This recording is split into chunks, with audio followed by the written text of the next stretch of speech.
Punjabi radio USA ਸੁਣ ਰਹੇ ਸਾਰੇ ਹੀ ਮਾਣਯੋਗ ਅਤੇ ਸਤਿਕਾਰਤ ਸਰੋਤਿਆਂ ਨੂੰ ਪੰਜਾਬੀ ਰੇਡੀਓ USA ਦੀ ਟੀਮ ਅਤੇ ਮੇਰੇ ਰਾਜਕਨਵੀਰ ਸਿੰਘ ਵੱਲੋਂ ਆਪ ਜੀ ਨੂੰ ਬਹੁਤ ਪਿਆਰ ਸਤਿਕਾਰ ਸਹਿਤ ਦੋਨੋਂ ਹੱਥ ਜੋੜ ਕੇ ਨਿੱਘੀ ਜਿਹੀ ਸਤਿ ਸ੍ਰੀ ਅਕਾਲ। ਸਭ ਨੂੰ ਜੀਆਂ ਨੂੰ ਆਖਦੇ ਹਾਂ। ਸੋ ਤੇ ਪ੍ਰੋਗਰਾਮ ਖਬਰ ਤੇ ਨਜ਼ਰ ਦੇ ਵਿੱਚ ਆਪ ਸਭ ਦਾ ਨਿੱਘਾ ਸਵਾਗਤ ਹੈ। ਅੱਜ 25 ਨਵੰਬਰ ਦਿਨ ਸ਼ੁੱਕਰਵਾਰ। ਪ੍ਰੋਗਰਾਮ ਖਬਰ ਤੇ ਨਜ਼ਰ ਰੋਜ਼ਾਨਾ ਤੁਹਾਡੇ ਲਈ ਆਪਾਂ ਸਵੇਰੇ 9:30 ਵਜੇ ਤੇ ਸ਼ਾਮ ਨੂੰ 8:30 ਵਜੇ ਲੈ ਕੇ ਹਾਜ਼ਰ ਹੁੰਦੇ ਹਾਂ। ਤੇ ਸਾਡੇ ਨਾਲ ਅੱਜ ਦੇ ਸਵੇਰ ਦੇ ਖਬਰ ਤੇ ਨਜ਼ਰ ਪ੍ਰੋਗਰਾਮ ਦੇ ਵਿੱਚ ਜੁੜ ਚੁੱਕੇ ਨੇ ਮਿੰਟੂ ਗੁਰਸਰੀਆ ਜੀ। ਮਿੰਟੂ ਜੀ ਨਿੱਘੀ ਜੀ ਆਇਆਂ ਨੂੰ ਪਿਆਰ ਭਰੀ ਸਤਿ ਸ਼੍ਰੀ ਅਕਾਲ ਜੀ। ਸ਼ੁਕਰੀਆ ਜੀ, ਸਾਰਿਆਂ ਨੂੰ ਸਤਿ ਸ੍ਰੀ ਅਕਾਲ ਜੀ। ਸਾਡੇ ਅੱਜ ਦੇ ਪ੍ਰੋਗਰਾਮ ਖਬਰ ਤੇ ਨਜ਼ਰ ਉਸ ਨੂੰ ਸਪਾਂਸਰ ਕਰਦੇ ਨੇ ਖਾਲਸਾ ਇੰਸ਼ੋਰੈਂਸ ਏਜੰਸੀ ਵਾਲੇ, ਜਿਨ੍ਹਾਂ ਦੇ ਕੋਲੋਂ ਤੁਸੀਂ ਹਰ ਇੱਕ ਤਰੀਕੇ ਦੀ ਇੰਸ਼ੋਰੈਂਸ ਕਰਵਾ ਸਕਦੇ ਹੋ। ਇੰਸ਼ੋਰੈਂਸ ਬਾਰੇ ਪਤਾ ਕਰਨ ਲਈ ਤੁਸੀਂ ਇਹਨਾਂ ਨੂੰ ਕਾਲ ਕਰ ਸਕਦੇ ਹੋ, ਨੰਬਰ 408-272-2500। ਇਸ ਦੇ ਨਾਲ Punjabi American senior citizen centre Bakersfield, Talwinder Gill ਅਤੇ ਪ੍ਰੀਤਮ ਗਿੱਲ ਬੇਕਰਸਫੀਲਡ, ਇਹਨਾਂ ਦਾ ਅਸੀਂ ਬਹੁਤ ਬਹੁਤ ਧੰਨਵਾਦ ਕਰਦੇ ਹਾਂ। ਜੇਕਰ ਤੁਸੀਂ ਜਾਂ ਕੋਈ ਹੋਰ ਕਾਰੋਬਾਰ ਵੀ ਇਸ ਪ੍ਰੋਗਰਾਮ ਨੂੰ ਸਪਾਂਸਰ ਕਰਨਾ ਚਾਹੁੰਦੇ ਹੋ, ਸੰਪਰਕ ਕਰ ਸਕਦੇ ਹੋ ਨੰਬਰ 408-722-7698 ਦੇ ਉੱਤੇ। ਮਿੰਟੂ ਜੀ, ਗੱਲਬਾਤ ਦਾ ਸਿਲਸਿਲਾ ਆਪਾਂ ਸ਼ੁਰੂ ਕਰਦੇ ਹਾਂ। ਪ੍ਰਧਾਨ ਮੰਤਰੀ ਨੇ ਪੰਜਾਬ 'ਚ ਖੜ ਕੇ ਕਿਹਾ ਸਿੰਧੂ ਨਦੀ ਦਾ ਪਾਣੀ ਪੰਜਾਬ 'ਚ ਲਿਆਵਾਂਗੇ। ਇਹ ਕੀਲੇ ਕੀ ਮੋਟਰ ਦਾ ਪਾਣੀ ਤੇ ਹੈ ਨਹੀਂ ਕਿ ਨੱਕਾ ਮਾਰ ਕੇ ਕੱਦੂ ਕੇ ਖੇਤ ਨੂੰ ਛੱਡ ਦੇਣਾ। ਇਹ ਤੇ ਇਸ ਤਰ੍ਹਾਂ ਕਹਿਣ ਡਿਆ ਜਿਵੇਂ ਮੋਟਰ ਦਾ ਪਾਣੀ ਮੁੜ ਕੇ ਲਾਉਣਾ ਹੁੰਦਾ ਜੀ। ਅੱਜ ਤੋਂ 2 ਮਹੀਨੇ ਪਹਿਲਾਂ ਵੀ ਸਾਡਾ ਪ੍ਰਧਾਨ ਮੰਤਰੀ ਇਹੋ ਗੱਲ ਆਂਦਾ ਸੀ। ਉਦੋਂ ਆਖਿਆ ਕਿ ਖੂਨ ਤੇ ਪਾਣੀ ਇਕੱਠੇ ਨਹੀਂ ਵਹਿ ਸਕਦੇ। ਅੱਜ ਕੀ ਹੋਣ ਡਿਆ? ਅੱਜ ਖੂਨ ਵੀ ਵਹਿ ਰਿਹਾ, ਪਾਣੀ ਵੀ ਜਾ ਰਿਹਾ। ਦੋਹੇ ਚੀਜ਼ਾਂ ਹੋ ਰਹੀਆਂ। ਸਾਡੇ ਬਾਰਡਰ ਤੇ ਸਿਵਿਲੀਅਨ ਵੀ ਮਰੀ ਜਾਂਦੇ ਆ, ਸਾਡੇ ਫੌਜੀ ਵੀ ਮਰੀ ਜਾਂਦੇ ਆ, ਖੂਨ ਡੁੱਲੀ ਜਾਂਦਾ, ਨਾਲ ਪਾਣੀ ਵੀ ਤੁਰਿਆ ਜਾਂਦਾ। ਪ੍ਰਧਾਨ ਮੰਤਰੀ ਨੇ ਇਹ ਸ਼ਗੂਫਾ ਜਿਹਾ ਛੱਡ ਦਿੱਤਾ ਨਵਾਂ। ਸ਼ਗੂਫਾ ਇਸ ਕਰਕੇ ਕਿਹਾ ਜਾ ਸਕਦਾ ਹੈ ਕਿ ਪੰਜਾਬ ਦੇ ਕੋਲ ਜਿਹੜਾ ਪਾਣੀ ਹੈ ਉਹਨੂੰ ਅੱਗੇ ਲਿਜਾਣ ਦੀ ਕੋਸ਼ਿਸ਼ ਕੀਤੀ ਜਾ ਰਹੀ ਹੈ ਤੇ ਪੰਜਾਬ ਨੂੰ ਸੁਪਨਾ ਵਿਖਾਇਆ ਜਾ ਰਿਹਾ ਕਿ ਤੁਹਾਨੂੰ ਪਾਣੀ ਸਿੰਧੂ ਨਦੀ ਦਾ ਲਿਆ ਦਿਆਂਗੇ, ਫਿਰ ਤੁਸੀਂ ਸੋਨਾ ਉਗਾਇਆ ਕਰੋ। ਸੋਨਾ ਇਦੋਂ ਵੱਧ ਕੀ ਉਗਾਉਣਾ ਕਿ ਭਾਰਤੀ ਅਨਾਜ ਭੰਡਾਰ ਦੇ ਵਿੱਚ ਲਗਭਗ 50% ਹਿੱਸੇਦਾਰੀ ਪੰਜਾਬ ਦੀ ਹੈ ਇਕੱਲੇ ਦੀ। ਤੇ ਉਸ 50% ਹਿੱਸੇਦਾਰੀ ਦਾ ਜੇ ਆਪਾਂ ਮੁੱਲ ਲਾ ਲਈਏ ਤੇ ਸੋਨੇ ਨਾਲੋਂ ਘੱਟ ਥੋੜ੍ਹੀ ਆ। ਪਾਣੀ ਤੁਸੀਂ ਪੰਜਾਬ ਨੂੰ ਸੁਪਨਾ ਵਿਖਾਉਣ ਡਏ ਹੋ ਕਿ ਸਿੰਧੂ ਦਾ ਪਾਣੀ ਤੁਹਾਨੂੰ ਲਿਆ ਦਿਆਂਗੇ। ਤੁਸੀਂ ਇਹ ਸੁਪਨਾ ਉਹਨਾਂ ਨੂੰ ਵਿਖਾਓ ਜਿਹੜੇ ਪੰਜਾਬ ਦੀ ਧੌਣ ਤੇ ਗੋਡਾ ਰੱਖੀ ਬੈਠੇ ਕਿ ਅਸੀਂ ਤੁਹਾਡੇ ਤੋਂ ਪਾਣੀ ਹੋਰ ਲੈਣਾ, ਮੁੱਲ-ਜੂਰੀ ਲੈਣਾ। ਸੋ ਉਹਨਾਂ ਨੂੰ ਤੁਸੀਂ ਕਹਿ ਦਿਓ ਕਿ ਭਾਈ, ਕਿਉਂਕਿ ਪੰਜਾਬ ਤੋਂ ਜਿਹੜਾ ਹਰਿਆਣਾ ਹੈ ਉਹ ਕਿਹੜਾ ਅਜ਼ਰਬਾਈਜਾਨ ਦੇ ਵਿੱਚ ਹੈ, ਨਾਲ ਹੀ ਹੈ, ਉੱਥੇ ਲੈ ਜਾਓ ਸਿੰਧੂ ਦਾ ਪਾਣੀ। ਪੰਜਾਬ ਨੂੰ ਜਿਹੜਾ ਹੈਗਾ ਪੰਜਾਬ ਕੋਲ ਉਹੀ ਰਹਿਣ ਦਿਓ। ਸਿੰਧੂ ਜਲ ਨਦੀ ਦਾ ਜਿਹੜਾ ਇਹ ਸੁਪਨਾ ਵੇਖਿਆ ਜਾ ਰਿਹਾ, ਇਹ ਸੌਖਾ ਪੂਰਾ ਹੋਣ ਵਾਲਾ ਨਹੀਂ ਹੈ। ਇਹਦਾ ਕਾਰਨ ਇਹ ਹੈ ਕਿ ਇਹ ਅੰਤਰਰਾਸ਼ਟਰੀ ਸਮਝੌਤਾ ਜੋ 2 ਦੇਸ਼ਾਂ ਦੇ ਵਿਚਾਲੇ ਹੋਇਆ ਤੇ ਵਿਚੋਲਾ ਵਿਸ਼ਵ ਬੈਂਕ। ਹੁਣ ਇਹ ਤੇ ਹੈ ਨਹੀਂ ਕਿ ਅੰਤਰਰਾਜੀ ਹੈ ਜਾਂ ਕਹਿ ਲਈਏ ਕਿ ਅੰਤਰ ਜ਼ਿਲ੍ਹਾ ਕੋਈ ਸਮਝੌਤਾ ਇਸ ਤਰ੍ਹਾਂ ਦਾ ਨਹੀਂ ਹੈ। ਅੰਤਰਰਾਸ਼ਟਰੀ ਮੰਚ ਤੇ ਹੋਇਆ ਸਮਝੌਤਾ ਹੈ। ਇਹ ਵਿਵਾਦ ਵੈਸੇ ਜਿਹੜਾ ਸਿੰਧੂ ਜਲ ਵਾਲਾ ਨਾ, ਇਹਦਾ ਇਤਿਹਾਸਕ ਪਰਿਪੇਖ ਵੇਖੀਏ ਤੇ ਇਹ 1947 ਤੋਂ ਪਹਿਲੇ ਰੌਲਾ ਪੈ ਗਿਆ ਸੀ। ਦੋਵਾਂ ਪੰਜਾਬਾਂ ਦੇ ਪਾਣੀਆਂ ਦਾ ਜਦੋਂ ਰੌਲਾ ਪਿਆ, ਫਿਰ 47 ਦੇ ਵਿੱਚ ਇੱਕ ਸਮਝੌਤਾ ਹੋਇਆ ਸੀਗਾ। ਉਸ ਤੋਂ ਬਾਅਦ ਮਾਰਚ 1948 ਤੱਕ ਪਾਣੀ ਵਗਦਾ ਰਿਹਾ ਪਾਕਿਸਤਾਨ ਨੂੰ। ਜਿਵੇਂ 31 ਮਾਰਚ ਖਤਮ ਹੋਈ ਉਹ ਸਮਝੌਤਾ ਜਿਹੜਾ ਉਹ ਪੂਰਾ ਹੋ ਗਿਆ। ਇਹਨਾਂ ਨੇ 1 ਅਪ੍ਰੈਲ ਨੂੰ ਪਾਣੀ ਰੋਕਤਾ ਸੀ, 1 ਅਪ੍ਰੈਲ 1948 ਨੂੰ ਜੀ। ਇਹੋ ਹੀ ਪਾਣੀ ਰੋਕਤਾ ਸੀ। ਤੇ ਫਿਰ ਉਸ ਸਮੇਂ ਜਿਹੜਾ ਪਾਕਿਸਤਾਨੀ ਪੰਜਾਬ ਹੈ ਉੱਥੇ ਲਗਭਗ 17 ਲੱਖ ਏਕੜ ਜ਼ਮੀਨ ਸੀ ਜਿਹੜੀ ਉਹ ਰਹਿ ਗਈ ਸੀਗੀ ਜੀ, ਬੇਬਾਂਦ ਹੋ ਗਈ, ਕਿਉਂਕਿ ਬੇਕਾਰ ਹੋ ਗਈ। ਪਾਣੀ ਜਿਹੜਾ ਸਾਰਾ ਇੱਧਰੋਂ ਜਾਂਦਾ ਸੀਗਾ। ਫਿਰ ਗੱਲਬਾਤ ਚੱਲੀ 1951 ਤੱਕ ਆਈ ਵਿੱਚ, ਫਿਰ ਵਿਸ਼ਵ ਬੈਂਕ ਪਿਆ ਹੌਲੀ ਹੌਲੀ। 1960 ਆਇਆ, ਉਦੋਂ ਜਾ ਕੇ ਇਹ ਫਿਰ ਜਿਹੜਾ ਜਲ ਸੰਧੀ ਹੋਈ ਜਿਹਨੂੰ ਆਪਾਂ ਸਿੰਧੂ ਜਲ ਸਮਝੌਤਾ ਕਹਿੰਦੇ ਆ। ਇਸ ਸਮਝੌਤੇ ਦੇ ਵਿੱਚ ਇਹ ਸਾਫ਼ ਤੌਰ ਤੇ ਲਿਖਿਆ ਹੈ ਕਿ ਦੋਵੇਂ ਦੇਸ਼ ਗੱਲਬਾਤ ਕਰ ਸਕਦੇ ਆ, ਸੌਦਾ ਕਰ ਸਕਦੇ ਆ। ਹਾਂ, ਜੇ ਸਮਝੌਤਾ ਤੋੜਨਾ ਹੈ ਤੇ ਦੋਵੇਂ ਦੇਸ਼ ਰਜਾਮੰਦੀ ਨਾਲ ਸਮਝੌਤਾ ਤੋੜ ਵੀ ਸਕਦੇ ਆ। ਜਾਂ ਉਂਝ ਜੇ ਕੋਈ ਵਾਧ ਘੱਟ ਹੈ, ਜਿਹੜਾ ਪਾਣੀ ਤੈਅ ਹੈ ਪੰਜਾਬ ਮੈਂ ਕਹਿ ਰਿਹਾ ਭਾਰਤ ਲਈ ਜੋ ਤੈਅ ਕੀਤਾ ਗਿਆ, ਉਹ ਤੈਅ ਮਾਪਦੰਡਾਂ ਅਨੁਸਾਰ ਵਰਤ ਸਕਦੇ ਆ, ਬਿਜਲੀ ਬਣਾ ਸਕਦੇ ਆ। ਜੇ ਕੋਈ ਹੋਰ ਕੋਈ ਸਮੇਂ ਦੇ ਅਨੁਸਾਰ ਜੇ ਕੋਈ ਰੱਦੋ ਬਦਲ ਕਰਨੀ ਤੇ ਦੋਵੇਂ ਦੇਸ਼ ਜਿਹੜੇ ਆ ਉਹ ਬਹਿ ਕੇ ਕਰ ਸਕਦੇ ਆ। ਪਰ ਇਹ ਕਿਤੇ ਨਹੀਂ ਲਿਖਿਆ ਕਿ ਇੱਕ ਧਿਰਾ ਜਿਹੜਾ ਸਮਝੌਤਾ ਉਹ ਤੋੜ ਦਿੱਤਾ ਜਾਏਗਾ। ਇਹਦੇ ਤੇ ਵੱਡੇ ਵੱਡੇ ਵਿਦਵਾਨ ਵੀ ਹੈ ਜਿਹੜੇ ਉਹ ਵੀ ਇਹੋ ਹੀ ਰਾਏ ਰੱਖਦੇ ਆ ਕਿ ਸਮਝੌਤਾ ਤੋੜਨਾ ਜਿਹੜਾ ਸੁਖਾਲਾ ਨਹੀਂ। ਦੂਜੇ ਪਾਸੇ ਜੇ ਗੱਲ ਕਰੀਏ, ਇਹ ਪੰਜਾਬ ਨੂੰ ਸਿੰਧੂ ਨਦੀ ਦਾ ਜਲ ਕਹਿੰਦੇ ਕਿ ਅਸੀਂ ਤੁਹਾਨੂੰ ਲਿਆ ਦਿਆਂਗੇ। ਦੂਜੇ ਪਾਸੇ ਵਿੱਚੋਂ ਵਿੱਚ ਹੁਣ ਇਹ ਚਰਚਾਵਾਂ ਚੱਲਦੀਆਂ ਪਈਆਂ ਕਿ ਇਹ ਤੇ ਅੰਤਰਰਾਜੀ ਪਾਣੀ ਗ੍ਰਿਡ ਬਣਾਉਣ ਨੂੰ ਫਿਰਦੇ ਆ। ਜੇ ਜੀ ਅੰਤਰਰਾਜੀ ਪਾਣੀ ਗ੍ਰਿਡ ਬਣ ਗਿਆ ਤੇ ਫਿਰ ਸਿੰਧੂ ਦਾ ਪਾਣੀ ਕਿਹਨੇ ਵਰਤਣ ਦੇਣਾ? ਫਿਰ ਕਿਹਨੇ ਪਾਣੀ ਵਰਤਣ ਦੇਣਾ? ਇਹ ਤਾਂ ਪਾਣੀ ਫਿਰ ਉੱਥੇ ਹੀ ਜਾਏਗਾ। ਮੰਨ ਲਓ ਜੇ ਲੈ ਹੀ ਆਉਂਦੇ, ਪਹਿਲੀ ਗੱਲ ਇਹ ਕੰਮ ਸੁਖਾਲਾ ਨਹੀਂਗਾ। ਜੇ ਇਹ ਲੈ ਵੀ ਆਉਂਦੇ, ਸਮਝੌਤਾ ਤੋੜਦੇ ਵੀ ਹੈ ਤੇ ਉਹਦੇ ਲਈ ਲੰਮਾ ਸਮਾਂ ਲੱਗੇਗਾ। ਜੀ ਇਹਨਾਂ ਨੂੰ ਪਰਿਯੋਜਨਾਵਾਂ ਬਣਾਉਣੀਆਂ ਪੈਣਗੀਆਂ, ਡੈਮ ਬਣਾਉਣੇ ਪੈਣਗੇ। ਫਿਰ ਪਾਣੀ ਕਿੱਥੇ ਵਰਤਣਾ ਹੈ? ਕਿਉਂਕਿ ਕਸ਼ਮੀਰ ਦੇ ਵਿੱਚ, ਹਿਮਾਚਲ ਦੇ ਵਿੱਚ ਇੰਨਾ ਪਾਣੀ, ਪਹਾੜੀ ਇਲਾਕਾ, ਇੰਨਾ ਪਾਣੀ ਉੱਥੇ ਸੰਭਾਲਿਆ ਨਹੀਂ ਜਾ ਸਕਦਾ। ਨਹਿਰਾਂ ਖੱਟ ਕੇ ਲਿਆਉਣੀਆਂ ਪੈਣਗੀਆਂ। ਉਹ ਬੜੀ ਵੱਡੀ ਯੋਜਨਾ ਹੈ। ਜੀ ਪਰ ਉਹਦੇ ਤੋਂ ਵੀ ਇੱਕ ਇਹ ਹੈ ਕਿ ਜਿਹੜੀ ਸਿੰਧੂ ਨਦੀ ਜਿੱਥੋਂ ਨਿਕਲਦੀ ਹੈ, ਛੋਟੇ ਛੋਟੇ ਝਰਨਿਆਂ ਦੇ ਰੂਪ ਦੇ ਵਿੱਚ ਅੱਗੋਂ ਨਦੀਆਂ ਪੈਂਦੀਆਂ, ਫਿਰ ਇਹ ਸਿੰਧੂ ਨਦੀ ਬਣਦੀ ਹੈ। ਉਹ ਕੁਛ ਏਰੀਆ ਚੀਨ ਦੇ ਵਿੱਚ ਵੀ ਆਉਂਦਾ। ਜੇ ਜੀ ਇਹ ਕਰਨਗੇ ਤਾਂ ਹੋ ਸਕਦਾ ਚੀਨ, ਜਿਵੇਂ ਅੱਗੇ ਵੀ ਬ੍ਰਹਮਪੁੱਤਰ ਦਾ ਪਾਣੀ ਉਹ ਦੱਸਦੇ ਸੀ ਕਿ ਅਸੀਂ ਰੋਕ ਲੈਣਾ, ਉੱਥੇ ਡੈਮ ਬਣਾਉਣਾ ਉਹਨਾਂ ਨੇ ਸ਼ੁਰੂ ਕਰ ਦਿੱਤਾ ਸੀ। ਸੋ ਇਹ ਰੌਲਾ ਜਿਹੜਾ ਲੰਮਾ ਚੱਲਣ ਵਾਲਾ ਹੈ। ਪਰ ਗੱਲ ਜਿਹੜੀ ਆ ਉਹ ਇੱਥੋਂ ਵਾਲੀ ਨਜਿੱਠੀਏ ਕਿ ਦੇਖੋ ਪੰਜਾਬ ਦੇ ਵਿੱਚ ਆਇਆ, ਉਹ ਟੋਪੀ ਕਿਸ ਤਰੀਕੇ ਨਾਲ ਘੁਮਾ ਗਿਆ। ਕਿਉਂਕਿ SYL ਦੇ ਪਾਣੀ ਦੀ ਇੱਥੇ ਜਿਹੜੀ ਆ ਉਹ ਇੱਕ ਤਰ੍ਹਾਂ ਨਾਲ ਰਾਂਦ ਪਈ ਹੋਈ ਆ। ਉਸ ਮੁੱਦੇ ਤੇ ਪ੍ਰਧਾਨ ਮੰਤਰੀ ਕੱਖ ਵੀ ਨਹੀਂ ਬੋਲਦਾ, ਚੱਕ ਕੇ ਤੇ ਉਹ ਸਿੰਧੂ ਜਲ ਨੂੰ ਵਿੱਚ ਫਸਾ ਲੈਂਦਾ। ਇਹ ਸਿੱਧੇ ਤੌਰ ਤੇ ਜਾਪਦਾ ਕਿ ਉਹਨੇ ਇੱਥੋਂ ਜਾਨ ਛਡਾਈ ਹੈ, ਪੱਲਾ ਛਡਾਇਆ। ਇਹ ਜਦੋਂ ਅੱਜ ਪ੍ਰਕਾਸ਼ ਸਿੰਘ ਬਾਦਲ ਹੋਰੀ ਬਠਿੰਡੇ ਦੇ ਵਿੱਚ ਜੁੜ ਕੇ ਬੈਠੇ ਆ, ਉਹ ਤੋਂ ਸਾਫ਼ ਨਜ਼ਰ ਆਉਂਦਾ ਸੀਗਾ ਕਿ ਉਹਨੇ ਬਸ ਸਿਰਫ ਆ ਕੇ ਖਾਨਾ ਪੂਰਤੀ ਕੀਤੀ। ਜਿਹੜਾ ਧੱਕੇ ਦਾ ਰਿਸ਼ਤਾ ਜਿਹਾ ਨਿਭਾਈ ਜਾਂਦੇ ਆ, ਉਹਦੇ ਮੁਤਲਕ ਹੀ ਉਹਨੇ ਉੱਥੇ ਉਸ ਤਰ੍ਹਾਂ ਉਦਘਾਟਨ ਕੀਤਾ, ਇੱਕ ਰਸਮੀ ਜਿਹਾ ਭਾਸ਼ਣ ਦਿੱਤਾ। ਮੈਂ ਕੱਲ ਹੀ ਆਖਿਆ ਸੀ ਪਾਕਿਸਤਾਨ ਨੂੰ ਇੱਥੇ ਜ਼ਰੂਰ ਲਲਕਾਰੇਗਾ। ਉਹਨੇ ਲਲਕਾਰਿਆ ਵੀ ਹੈ, ਨਰਿੰਦਰ ਮੋਦੀ ਨੇ ਲਲਕਾਰਿਆ ਪਾਕਿਸਤਾਨ ਨੂੰ। ਪਰ ਇਹ ਜੋ ਪੰਜਾਬ ਦੇ ਲਈ ਸੋਚਿਆ ਜਾ ਰਿਹਾ ਸੀਗਾ ਕਿ ਕੁਝ ਕਰ ਸਕਦਾ ਹੈ, ਕੁਝ ਵੱਖਰਾ ਕੋਈ ਪੈਕੇਜ ਦੇ ਸਕਦਾ ਸੀ, ਜਿਹੜੇ ਲੋਕ ਉਮੀਦ ਲਾਈ ਬੈਠੇ ਸੀ, ਉਹਨਾਂ ਨੇ ਨਿਰਾਸ਼ ਹੋਣਾ ਹੀ ਹੋਣਾ ਸੀ। ਉਹੋ ਜਿਹਾ ਕੱਖ ਨਹੀਂ ਹੋਇਆ। ਬਸ ਉਹ ਪਾਣੀ ਦਾ ਜਿਹੜਾ ਸੀਗਾ ਇੱਕ ਨਵਾਂ ਹੀ ਸੁਪਨਾ ਜਿਹੜਾ ਉਹ ਇੱਥੇ ਛੱਡ ਕੇ ਚਲਾ ਗਿਆ। ਬਾਕੀ ਕੁਛ ਨਹੀਂ ਦੇ ਕੇ ਗਿਆ। ਸੁਪਨਾ ਹਕੀਕਤ 'ਚ ਕਦੋਂ ਬਦਲੇਗਾ, ਕਦੋਂ ਨਹੀਂ ਬਦਲੇਗਾ, ਉਹਦਾ ਤੇ ਪਤਾ ਨਹੀਂ। ਪਰ SYL ਦਾ ਜਿਹੜਾ ਰੇੜਕਾ ਪਿਆ ਹੋਇਆ, ਉਸ ਮੁੱਦੇ ਤੇ ਇੱਕ ਵੀ ਸ਼ਬਦ ਨਹੀਂ ਬੋਲਿਆ। ਪਰ ਇਹ ਜ਼ਰੂਰ ਉਹਨੇ ਆਖਿਆ ਕਿ ਪੰਜਾਬ ਦੇ ਕੋਲ ਪੂਰਾ ਪਾਣੀ ਨਹੀਂ ਹੈ।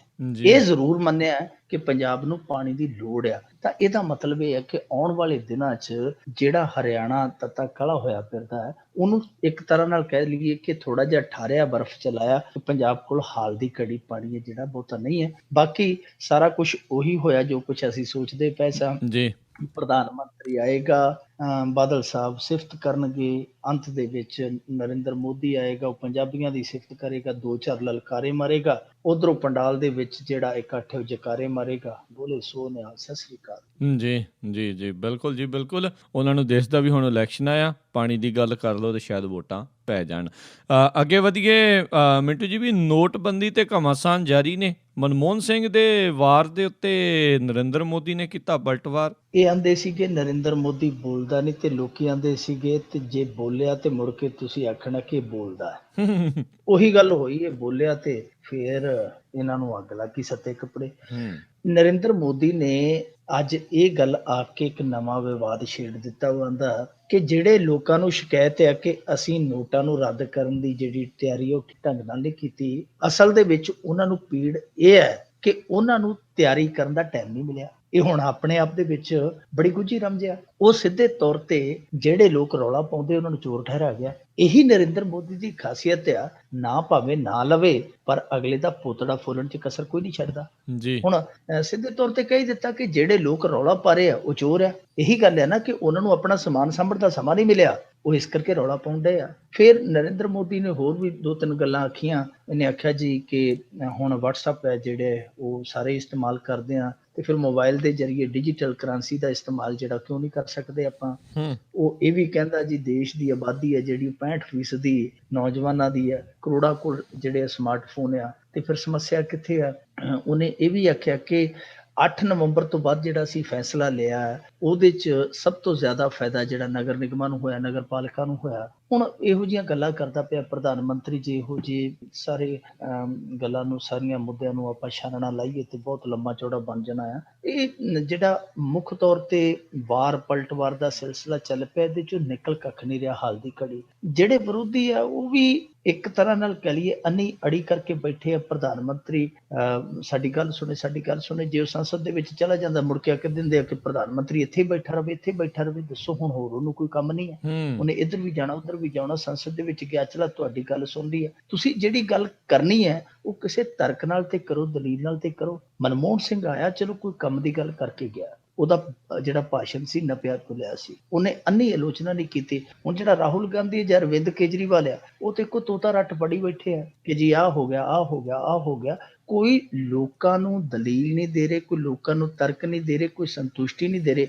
ਰਾਹੁਲ ਗਾਂਧੀ ਤੇ ਇਹ ਕਹਿੰਦਾ ਸੀ ਕਿ ਜਿਹੜੇ ਸਾਡੇ ਵਲੰਟੀਅਰ ਆ, ਜਿਹੜਾ ਮੁਲਕ ਲਾਈਨਾਂ 'ਚ ਲੱਗਿਆ, ਉਹ ਵਲੰਟੀਅਰ ਜਾ ਕੇ ਉਹਨਾਂ ਦੀ ਸੇਵਾ ਕਰਨਗੇ। ਕਿੱਥੇ ਗਈ ਸੇਵਾ? ਲੈਣਾ ਦੇ ਵਿੱਚ ਲੋਕ ਇੰਨੇ ਮਰ ਗਏ, ਕਿਸੇ ਤੇ ਜਾ ਕੇ ਕਫਨ ਵੀ ਪਾਇਆ ਨਾ ਕਾਂਗਰਸੀਆਂ ਨੇ, ਜਾਂ ਆਮ ਆਦਮੀ ਪਾਰਟੀ ਦੇ ਵਲੰਟੀਅਰ ਗਏ ਆ ਕਿਤੇ ਕਿਸੇ ਦੇ ਸੱਥਰ ਤੇ ਬਹਿਣ? ਮੈਨੂੰ ਨਹੀਂ ਲੱਗਦਾ। ਬਸ ਉੱਥੇ ਰੌਲਾ ਪਾਈ ਜਾਂਦੇ, ਉਹੋ ਜਿਹਾ ਨਰਿੰਦਰ ਮੋਦੀ ਰੌਲਾ ਪਾਈ ਜਾਂਦਾ, ਉਹੋ ਜਿਹਾ ਇਹ ਪਾਈ ਜਾਂਦੇ ਆ। ਅੱਜ ਇਹ ਰੌਲਾ ਫੇਰ ਸੰਸਦ ਦੇ ਵਿੱਚ ਪੈ ਗਿਆ। ਜਦੋਂ ਪ੍ਰਧਾਨ ਮੰਤਰੀ ਨੇ ਗੱਲ ਕਹੀ, ਵਿਰੋਧੀ ਧਿਰ ਨੂੰ ਚੁੱਭੀ, ਉਹਨਾਂ ਨੇ ਆਖਿਆ ਕਿ ਇਹ ਤੇ ਅਸੀਂ ਦੇ ਰੂਪ ਦੇ ਵਿੱਚ ਸਾਨੂੰ ਚੋਟ ਠਰਾਈ ਜਾਂਦਾ। ਉਹਨਾਂ ਨੇ ਸੰਸਦ ਦੇ ਵਿੱਚ ਮੰਗ ਉਠਾਈ ਕਿ ਇਹ ਮਾਫੀ ਮੰਗੇ। ਹੁਣ ਪ੍ਰਧਾਨ ਮੰਤਰੀ ਮਾਫੀ ਮੰਗੇ, ਇਹ ਬੜੀ ਅਟਪਟੀ ਜਿਹੀ ਗੱਲ ਲੱਗਦੀ ਹੈ ਤੇ ਭਾਜਪਾ ਕਦੇ ਚਾਹੇਗੀ ਵੀ ਨਹੀਂ ਕਿ ਪ੍ਰਧਾਨ ਮੰਤਰੀ ਨੂੰ ਮਾਫੀ ਮੰਗਣੀ ਪਵੇ। ਲਿਹਾਜ਼ਾ ਉਹਨਾਂ ਨੇ ਗੱਲ ਨਹੀਂ ਮੰਨੀ, ਸੰਸਦ ਦੇ ਵਿੱਚ ਰੌਲਾ ਰੱਪਾ ਪਿਆ। ਅੱਜ ਇੱਕ ਪੂਰਾ ਹਫ਼ਤਾ ਗੁਜ਼ਰ ਗਿਆ, ਸੰਸਦ ਦੇ ਵਿੱਚ ਡੱਕਾ ਤੋੜ ਕੇ ਦੂਰਾ ਨਹੀਂ ਕੀਤਾ ਗਿਆ। ਲੋਕਾਂ ਦਾ ਕਰੋੜਾਂ ਰੁਪਈਆ ਜਿਹੜਾ ਉਹ ਉੱਥੇ ਅਜਾਈ ਹੈ, ਜਿਹੜਾ ਤੁਰਿਆ ਜਾਂਦਾ। ਸੰਸਦ ਹੈ ਜਿਹੜੀ ਹੁਣ ਸੋਮਵਾਰ ਤੱਕ ਮੁਲਤਵੀ ਕਰ ਦਿੱਤੀ ਗਈ ਹੈ। ਸ਼ਾਮ ਪੈਂਦਿਆਂ ਤੱਕ ਇੱਕ ਖਬਰ ਹੈ ਜਿਹੜੀ ਉਹ ਹੋਰ ਬੜੀ ਹੰਗਾਮਾ ਖੇਸ ਨਿਕਲ ਆਈ। ਦੂਰਦਰਸ਼ਨ ਦਾ ਇੱਕ ਪੱਤਰਕਾਰ ਹੈ ਸਤਿੰਦਰ ਮੁਰਲੀ, ਉਹਨੇ ਦੋਸ਼ ਲਾਇਆ ਕਿ ਜਿਹੜਾ 8 ਨਵੰਬਰ ਨੂੰ ਨਰਿੰਦਰ ਮੋਦੀ ਦਾ ਭਾਸ਼ਣ ਲਾਈਵ ਕੀਤਾ ਗਿਆ, ਜਿਹਦੇ ਚ ਉਹਨੇ ਯਕਦਮ ਇਹ ਗੱਲ ਆਖੀ ਕਿ ਨੋਟ ਹੈ ਜਿਹੜੇ 500 ਦੇ 1000 ਦੇ ਉਹ ਅੱਜ ਤੋਂ ਰੱਦੀ ਦੇ ਟੁਕੜੇ ਹੋ ਗਏ, ਉਹ ਭਾਸ਼ਣ ਦਰਅਸਲ ਲਾਈਵ ਹੈ ਹੀ ਨਹੀਂ ਸੀ। ਉਸ ਪੱਤਰਕਾਰ ਦਾ ਦਾਅਵਾ ਹੈ, ਦੂਰਦਰਸ਼ਨ ਦੇ ਪੱਤਰਕਾਰ ਦਾ ਮੁਰਲੀ ਦਾ ਦਾਅਵਾ ਹੈ ਕਿ ਇਹ ਜਿਹੜਾ ਭਾਸ਼ਣ ਸੀ ਇਹ ਰਿਕਾਰਡਡ ਸੀ ਤੇ ਐਡੀਟਡ ਸੀ। ਇਹਨੂੰ ਐਡੀਟਡ ਕੀਤਾ ਗਿਆ ਸੀ, ਇਹਨੂੰ ਪਹਿਲਾਂ ਰਿਕਾਰਡ ਕੀਤਾ ਗਿਆ ਸੀ। ਤਾਂ ਇਹਦਾ ਮਤਲਬ ਇਹ ਆ ਕਿ ਨਰਿੰਦਰ ਮੋਦੀ ਜਿਵੇਂ ਕਹਿੰਦਾ ਕਿ ਮੈਂ ਤਿਆਰੀਆਂ ਦਾ ਕਿਸੇ ਨੂੰ ਸਮਾਂ ਹੀ ਨਹੀਂ ਦਿੱਤਾ, ਤਿਆਰੀਆਂ ਦਾ ਸਮਾਂ ਫਿਰ ਆਪਦੇ ਜਿਨ੍ਹਾਂ ਲੋਕਾਂ ਦੇ ਸਾਹਮਣੇ ਉਹ ਭਾਸ਼ਣ ਤਿਆਰ ਕੀਤਾ, ਜਿਨ੍ਹਾਂ ਲੋਕਾਂ ਦੇ ਸਾਹਮਣੇ ਰਿਕਾਰਡ ਕੀਤਾ, ਫਿਰ ਜਿਨ੍ਹਾਂ ਤੋਂ ਐਡਿਟ ਕਰਵਾਇਆ, ਉਹਨਾਂ ਨੂੰ ਤੇ ਤਿਆਰੀਆਂ ਦਾ ਮੌਕਾ ਦੇਤਾ ਹੋਣਾ। ਸੋ ਇਹ ਗੱਲਾਂ ਹੁਣ ਕਈ ਨਿਕਲਦੀਆਂ ਪਈਆਂ ਨੇ, ਪਰ ਗੱਲਾਂ ਦੇ ਵਿੱਚੋਂ ਗੱਲ ਇਹ ਵੀ ਨਿਕਲਦੀ ਪਈ ਹੈ ਕਿ ਸਰਕਾਰ ਹੈ ਜਿਹੜੀ ਉਹ ਹੁਣ ਘਰ 'ਚ ਸੋਨਾ ਰੱਖਣ ਦੀ ਵੀ ਹੱਦ ਤੈਅ ਕਰਨ ਜਾ ਰਹੀ ਹੈ। ਜਾਨੀ ਰਾਜ ਕਰਨਵੀਰ ਸਿੰਘ ਹੈ ਜਿਹੜਾ ਉਹ ਕਿੰਨਾ ਸੋਨਾ ਰੱਖੇਗਾ ਹੈਸੀਅਤ ਮੁਤਾਬਕ, ਮੇਰੇ ਵਰਗਾ ਮਿੰਟੂ ਗੁਰੂਸਰੀਆ ਕਿੰਨਾ ਰੱਖੇਗਾ, ਉਹ ਵੀ ਤੈਅ ਕਰਨ ਦਾ ਇਹਨਾਂ ਦਾ ਪਲਾਨ ਆ। ਪਰ ਹਾਲ ਦੀ ਘੜੀ ਜਨਤਾ ਦਾ ਹਾਲ ਉਹੀ ਹੈ। ਮੀਆਂ ਬੀਵੀ ਸਵੇਰੇ ਉੱਠਦੇ ਆ, ਉਹ ਇੱਕ ਦੂਜੇ ਨੂੰ ਚਾਹ ਨਹੀਂ ਪੁੱਛਦੇ ਕਿ ਪੀਤੀ ਕਿ ਨਹੀਂ ਪੀਤੀ, ਉਹ ਇਹ ਪੁੱਛਦੇ ਆ ਕਿ ਅੱਜ ਰਸੋਈ 'ਚ ਕੀ ਕੁਝ ਹੈਗਾ, ਕੀ ਕੁਝ ਮੁੱਕਿਆ। ਫਿਰ ਉਹ ਇਹ ਸੋਚਦੇ ਆ ਕਿ ਕਿਸ ਤਰ੍ਹਾਂ ਕਰੀਏ, ਕਿੰਨੇ ਆ ਤੇਰੇ ਕੋਲ, ਕਿੰਨੇ ਆ ਮੇਰੇ ਕੋਲੇ। ਫਿਰ ਉਹ ਲਾਈਨ ਨੂੰ ਵੇਖਦੇ ਆ ਕਿੰਨੀ ਲੰਮੀ ਹੈ ਲਾਈਨ। ਫਿਰ ਨਾਲ ਇਹ ਵੀ ਸੋਚਦੇ ਆ ਫਲਾਣੀ ਥਾਂ ਤੇ ਅੱਜ ਮੰਗਣਾ ਹੈ, ਫਲਾਣੀ ਥਾਂ ਤੇ ਵਿਆਹ, ਉੱਥੇ ਵੀ ਜਾਣਾ, ਫਲਾਣੀ ਥਾਂ ਤੇ ਕਿਤੇ ਅਫਸੋਸ ਕਰਨ ਵੀ ਜਾਣਾ। ਸਾਰਾ ਜਦੋਂ ਉਹ ਜੋੜ ਤੋੜ ਲਾਉਂਦੇ ਤੇ ਅੰਤ ਦੇ ਵਿੱਚ ਫਿਰ ਹਟਕੋ ਰਾਜਾ ਭਰ ਕੇ ਬਹਿ ਜਾਂਦੇ ਆ ਕਿ ਹਾਲ ਦੀ ਘੜੀ ਕੱਖ ਵੀ ਨਹੀਂ ਹੋਣਾ। ਉਹੀ ਗੱਲ ਹੈ ਕਿ ਹਾਲ ਦੀ ਘੜੀ ਕੱਖ ਵੀ ਨਹੀਂ ਹੋ ਰਿਹਾ। ਜੀ ਤੇ ਮਿੰਟੂ ਜੀ ਅੱਗੇ ਵਧੀਏ। ਬਠਿੰਡਾ ਰੈਲੀ ਦੌਰਾਨ ਸਿਕੰਦਰ ਸਿੰਘ ਮਲੂਕਾ ਨੇ ਕੀਤਾ ਪੁਲਿਸ ਵਾਲੇ ਨਾਲ ਦੁਰਵਿਹਾਰ। ਸਿਕੰਦਰ ਸਿੰਘ ਮਲੂਕਾ ਦੇ ਪਰਿਵਾਰ ਦੇ ਨਾਲ ਜੋ ਪਿੱਛੇ ਜੇ ਹਾਦਸਾ ਵਾਪਰਿਆ ਸੀ, ਸਾਰਿਆਂ ਨੇ ਉਹਦਾ ਦੁੱਖ ਪ੍ਰਗਟਾਇਆ। ਬਹੁਤ ਵੱਡਾ ਇਸ ਪਰਿਵਾਰ ਦੇ ਨਾਲ ਉਹ ਕਹਿਰ ਵਾਪਰਿਆ। ਪਰ ਜਿਸ ਤਰੀਕੇ ਦੇ ਨਾਲ ਸਿਕੰਦਰ ਸਿੰਘ ਮਲੂਕਾ ਨੇ ਅੱਜ ਗੈਰ ਸੰਜੀਦਗੀ ਤੇ ਗੈਰ ਜ਼ਿੰਮੇਵਾਰੀ ਵਿਖਾਈ, ਉਹ ਤੋਂ ਜਾਪਿਆ ਕਿ ਸਿਕੰਦਰ ਸਿੰਘ ਮਲੂਕਾ ਕਿਤੇ ਨਾ ਕਿਤੇ ਹਉਮੈ ਦਾ ਸ਼ਿਕਾਰ ਨੇ। ਹਉਮੈ ਦੇ ਸ਼ਿਕਾਰ ਨੇ। ਜਦੋਂ ਬੰਦਾ ਹਉਮੈ ਦਾ ਸ਼ਿਕਾਰ ਹੋਵੇ ਨਾ, ਫਿਰ ਉਹ ਹਾਲਾਤ ਜਿਹੋ ਜਿਹੇ ਮਰਜ਼ੀ ਹੋਣ, ਥਾਂ ਜਿਹੋ ਜਿਹੀ ਮਰਜ਼ੀ ਹੋਵੇ, ਉਸ ਹਉਮੈ ਨੂੰ ਪੱਠੇ ਬੰਦਾ ਪਾਈ ਦਿੰਦਾ ਹੈ। ਸਿਕੰਦਰ ਸਿੰਘ ਮਲੂਕਾ ਅੱਜ ਰੈਲੀ ਵਾਲੀ ਥਾਂ ਤੇ ਜਾਣ ਡਿਆ ਸੀ। VVIP ਗੇਟ ਹੈ ਜਿਹੜਾ, ਉੱਥੇ ਪਹੁੰਚਿਆ। ਉੱਥੇ ਡਿਊਟੀ ਕਰ ਰਹੇ ਸਨ ਮੋਗੇ ਦੇ ਮੁਲਾਜ਼ਮ ਸੀ ਪੁਲਿਸ ਵਾਲੇ। ਉਹਨਾਂ ਨੇ ਆਖਿਆ ਸਾਹਿਬ ਜੀ ਗੱਡੀ ਹੈ ਜਿਹੜੀ ਅੱਗੇ ਨਹੀਂ ਤੁਸੀਂ ਲਿਜਾ ਸਕਦੇ, ਆ ਇੱਥੇ ਪਾਰਕਿੰਗ ਬਣੀ ਹੈ ਤੁਹਾਡੀਆਂ ਗੱਡੀਆਂ ਦੀ, ਉੱਥੇ ਲਾ ਦਿਓ। ਇੰਨੀ ਕੋਈ ਗੱਲ ਸੀ, ਕੋਈ ਸਮੱਸਿਆ ਵੱਡੀ ਨਹੀਂ ਸੀ। ਪਰ ਸਿਕੰਦਰ ਸਿੰਘ ਮਲੂਕਾ ਅੜ ਗਿਆ। ਇਹਨੇ ਗੱਡੀ ਤੇ ਅੱਗੇ ਜਾਊਗੀ, ਉਹਨਾਂ ਨੇ ਆਖਿਆ ਗੱਡੀ ਅੱਗੇ ਨਹੀਂ ਜਾਣੀ। ਇਹ ਦੱਸਦੇ ਆ ਸਿਪਾਹੀ ਨੇ ਇਲਜ਼ਾਮ ਲਾਇਆ ਕਿ ਗੱਡੀ ਮੇਰੇ ਤੇ ਚੜਾਈ ਦੇਣ ਲੱਗੇ ਸੀ ਗੁੱਸੇ ਦੇ ਵਿੱਚ ਆ ਕੇ। ਹੂੰ ਫੇਰ ਗੱਡੀ ਚੋਂ ਕਹਿੰਦਾ ਸਿਕੰਦਰ ਸਿੰਘ ਮਲੂਕਾ ਉਤਰਿਆ, ਮੈਨੂੰ ਮਾਵਾਂ ਭੈਣਾਂ ਦੀਆਂ ਗਾਲਾਂ ਕੱਢਣ ਲੱਗ ਗਏ। ਸਿਪਾਹੀ ਤੇ ਇੱਥੋਂ ਤੱਕ ਕਹਿੰਦਾ ਕਿ ਸਾਨੂੰ ਧੱਕਾ ਮੁੱਕੀ ਵੀ ਕੀਤੀ ਇਹਨੇ। ਫੇਰ ਕੀ ਹੋਇਆ ਜੀ ਕਿ ਐਨ ਮੌਕੇ ਤੇ ਉਹ ਜਿਹੜੀ ਉੱਥੇ ਹੋਰ ਪੁਲਿਸ ਫੋਰਸ ਸੀ ਤੈਨਾਤ, ਉਹ ਇਕੱਠੀ ਹੋ ਗਈ। ਜਦੋਂ ਉਹ ਸਿਪਾਹੀ ਨੇ ਰੌਲਾ ਪਾਇਆ ਕਿ ਇਹ ਮੈਨੂੰ ਗਾਲਾਂ ਕੱਢੀ ਜਾਂਦਾ, ਬਿਨਾਂ ਗੱਲ ਤੋਂ ਮੈਨੂੰ ਧੱਫੇ ਮਾਰਨ ਤੱਕ ਆਉਂਦਾ ਪਿਆ, ਸਾਰੇ ਉੱਥੇ ਜਿਹੜੇ ਨੇੜੇ ਪੁਲਿਸ ਵਾਲੇ ਖੜੇ ਸੀ ਉਹ ਅੜ ਗਏ। ਉਹਨਾਂ ਨੇ ਆਖਿਆ ਅਸੀਂ ਨੌਕਰ ਹਾਂ ਜਨਤਾ ਦੇ, ਅਸੀਂ ਤਨਖਾਹ ਲੈਂਦੇ ਹਾਂ ਜਨਤਾ ਦੇ ਪੈਸਿਆਂ ਦੀ, ਅਸੀਂ ਤੁਹਾਡੀਆਂ ਗਾਲਾਂ ਖਾਣ ਦੀ ਤਨਖਾਹ ਨਹੀਂ ਲੈਂਦੇ, ਅਸੀਂ ਤੁਹਾਡੇ ਤੋਂ ਦਾਬੇ ਸਹਿਣ ਦੀ ਨੌਕਰੀ ਨਹੀਂ ਕਰਦੇ। ਫਿਰ ਸਿਕੰਦਰ ਸਿੰਘ ਮਲੂਕੇ ਨੇ ਤਲਖ ਮਾਹੌਲ ਦੇ ਵਿੱਚ ਜਦੋਂ ਵੇਖਿਆ ਉਹ 30-40 ਜਣੇ ਸੀ ਪੁਲਿਸ ਵਾਲੇ ਜਿਹੜੇ, ਉਹ ਕੁੱਦ ਕੇ ਪੈ ਰਹੇ ਸੀ। ਸਿਕੰਦਰ ਸਿੰਘ ਮਲੂਕਾ ਮਲੂਕ ਜਿਹਾ ਹੋ ਕੇ ਉੱਥੋਂ ਭੀੜੀ ਗਲੀ ਨਿਕਲ ਗਿਆ ਛੱਡ ਕੇ ਮਟਰ ਪਨੀਰ। ਪਰ ਇਹ ਜੋ ਕੁਝ ਹੋਇਆ ਬਹੁਤ ਸ਼ਰਮਨਾਕ ਸੀ। ਦੇਖੋ, ਜੇ ਇੱਕ ਸਟੇਟ ਦਾ ਪੰਚਾਇਤ ਰਾਜ ਮੰਤਰੀ ਹੈ ਜਿਹੜਾ, ਉਹੀ ਨੇਮ ਕਾਇਦੇ ਨਹੀਂ ਮੰਨੇਗਾ, ਉਹੀ ਡਿਸਪਲਿਨ ਨਹੀਂ ਹੋਏਗਾ, ਤੇ ਦੂਜਾ ਆਮ ਬੰਦਾ ਹੈ ਜਿਹੜਾ, ਉਹ ਫਿਰ ਨੇਮ ਕਾਇਦਿਆਂ ਤੇ ਕਿੰਨੇ ਕੁ ਫੁੱਲ ਚਾੜੇਗਾ। ਪਰ ਫੁੱਲ ਕੀ ਚਾੜਨੇ, ਇੱਥੇ ਤੇ ਫੁੱਲ ਤਾਰੇ ਹੀ ਹੋਏ ਆ ਇਹਨਾਂ ਨੇ। ਦੂਜੇ ਪਾਸੇ ਸਿਕੰਦਰ ਸਿੰਘ ਮਲੂਕਾ ਨੇ ਤੇ ਜਿਹੜੀ ਅੱਜ ਕਰਵਾਈ ਜੱਗੋ 13ਵੀਂ ਕਰਵਾਈ, ਅੰਤ ਦੇ ਵਿੱਚ ਜਦੋਂ ਨਰਿੰਦਰ ਮੋਦੀ ਸਟੇਜ ਤੋਂ ਜਾਣ ਲੱਗਾ, ਜਿਹੜੀ ਉਹਨੇ ਬਾਦਲਾਂ ਦੇ ਨਾਲ ਕੀਤੀ ਹੈ ਉਹ ਤੇ ਜੱਗੋ 14ਵੀਂ ਕਹਿ। ਉਹ ਪਤਾ ਨਹੀਂ ਹੁਣ ਕਿਹੜੀ ਗੱਲੋਂ ਗੁੱਸਾ ਆਇਆ ਨਰਿੰਦਰ ਮੋਦੀ ਨੂੰ, ਉਹਨੇ ਸਾਫਾ ਵੀ ਗਲ ਜੇ ਚ ਪਾਇਆ ਸੀ ਜਿਹੜਾ ਭੁਆ ਕੇ ਮਾਰਿਆ, ਤੇ ਇਹਨਾਂ ਨੂੰ ਤੱਤੀਆਂ ਠੰਡੀਆਂ ਕਹਿੰਦਾ। ਹਾਲਾਂਕਿ ਵੀਡੀਓ ਜਿਹੜੀ ਹੈ ਉਹ ਸਾਫ਼ ਤੌਰ ਤੇ ਉਹਦੀ ਆਵਾਜ਼ ਤੇ ਨਹੀਂ ਆਈ, ਪਰ ਇਸ ਤਰ੍ਹਾਂ ਜਾਪਦਾ ਕਿ ਉਹਨੇ ਜਿਹੜੇ ਕੁਰਖਤ ਬੋਲੇ ਆ ਉਹ ਸੱਭਿਅਕ ਭਾਸ਼ਾ ਤੇ ਹੋ ਹੀ ਨਹੀਂ ਸਕਦੀ। ਏਦਾਂ ਔਖਾ ਹੋ ਕੇ ਨਰਿੰਦਰ ਮੋਦੀ ਬੋਲਿਆ, ਬਹੁਤ ਗੁੱਸੇ 'ਚ ਲਾਲ ਪੀਲਾ ਹੋ ਕੇ, ਤੇ ਇਹ ਪਿੱਛੇ ਸੁਖਬੀਰ ਸਿੰਘ ਬਾਦਲ ਹਿਚ ਜਿਹਾ ਕਰਦਾ ਤੁਰਿਆ ਜਾਂਦਾ। ਬਹੁਤ ਜ਼ਿਆਦਾ ਉੱਥੇ ਲੱਗਦਾ ਕਿ ਜਿਹੜਾ ਸਾਰੇ ਸਿਸਟਮ ਤੋਂ ਉੱਥੋਂ ਦਾ ਜਿਹੜਾ ਸੀਗਾ ਇਹਨਾਂ ਨੇ ਆਯੋਜਿਤ ਕੀਤਾ, ਉਹਦੇ ਤੋਂ ਕਿਤੇ ਅੱਕਿਆ ਕਾਇਆ ਨਰਿੰਦਰ ਮੋਦੀ ਹੈ ਜਿਹੜਾ, ਲਾਲ ਪੀਲਾ ਹੋ ਕੇ ਉੱਥੋਂ ਚਲਾ ਗਿਆ। ਸੋ ਦੋਵਾਂ ਪਾਸਿਆਂ ਦੇ ਵਿੱਚੋਂ ਅਕਾਲੀ ਦਲ ਨੇ ਨਮੋਸ਼ੀ ਖੱਟੀ ਹੈ। ਹਾਲਾਂਕਿ ਇਕੱਠ ਉੱਤੇ ਠੀਕ ਸੀ, ਜੋ ਇਹਨਾਂ ਨੇ ਜ਼ੋਰ ਲਾਇਆ ਸੀ ਲਾਗੇ ਪਾਸਿਓਂ ਜਿਹੜੀਆਂ ਬੱਸਾਂ ਸਕੂਲਾਂ ਕਾਲਜਾਂ ਚ ਮੰਗਾਈਆਂ ਸਨ, ਹੋਰ ਜਿਹੜੇ ਨਰੇਗਾ ਸ਼ਰੇਗਾ ਵਾਲੇ ਵੀ ਆਏ ਸਨ, ਰੌਣਕ ਵਾਹਵਾ ਸੀ। ਪਰ ਰੌਣਕ ਜਿਹੜੀ ਉਦੋਂ ਲੁੱਟੀ ਗਈ, ਇੱਕ ਤੇ ਜਦੋਂ ਸਿਕੰਦਰ ਸਿੰਘ ਮਲੂਕਾ ਨੇ ਆਹ ਚੰਨ ਚਾੜਿਆ, ਦੂਜਾ ਇਹ ਹੈ ਕਿ ਜਦੋਂ ਨਰਿੰਦਰ ਮੋਦੀ ਨੇ ਇਹ ਜਿਹੜੀ ਸਾਰੀ ਇਹਨਾਂ ਦੀ ਕੀਤੀ ਕਰਤਾਈ ਰਿੱਧੀ ਰਧਾਈ ਜਿਹੜੀ ਖੀਰ ਸੀ ਉਹਦੇ ਚ ਕਹਿ ਲਈਏ ਕਿ ਲੱਪ ਭਰ ਕੇ ਮਿੱਟੀ ਪੁੱਕਤੀ। ਜੀ ਜੀ ਜੀ ਜੀ।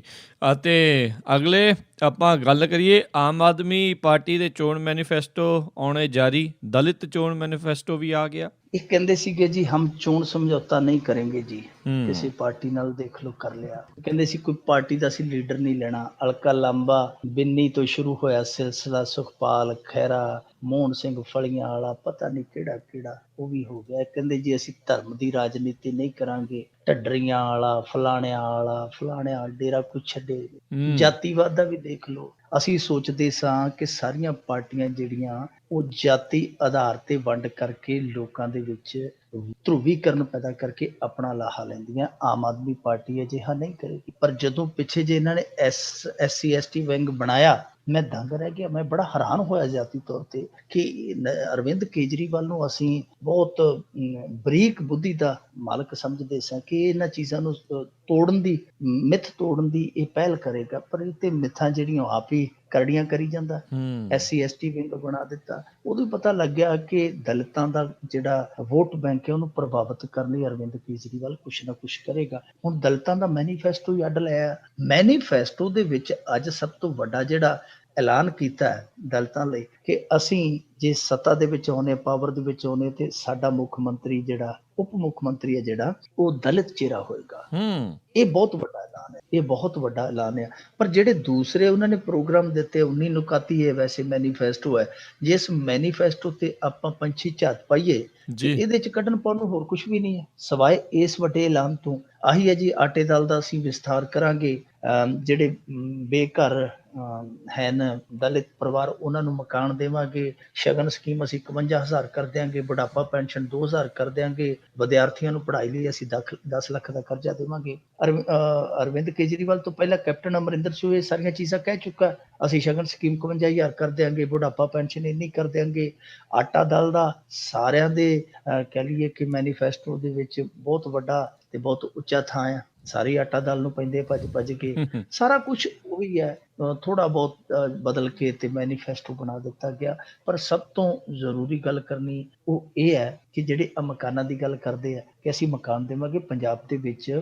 ਅਸੀਂ ਬੇਸ਼ੱਕ ਜਿੰਨੀ ਮਰਜ਼ੀ ਆਲੋਚਨਾ ਕਰੀ ਜਾਈਏ ਕੇਂਦਰ ਦੀ, ਬੇਸ਼ੱਕ ਜਿੰਨੀ ਮਰਜ਼ੀ ਆਲੋਚਨਾ ਕਰੀ ਜਾਈਏ ਸੂਬਾ ਸਰਕਾਰ ਦੀ, ਮਕਾਨਾਂ ਵਾਲੇ ਪਾਸਿਓਂ ਕੋਈ ਵਿਰਲਾ ਵਾਂਝਾ ਹੀ ਹੋਏਗਾ ਜਿਹਦੇ ਇਹਨਾਂ ਨੇ ਮਕਾਨ ਜਿਹੜੇ ਨਹੀਂ ਪਾ ਕੇ ਦਿੱਤੇ ਗਏ।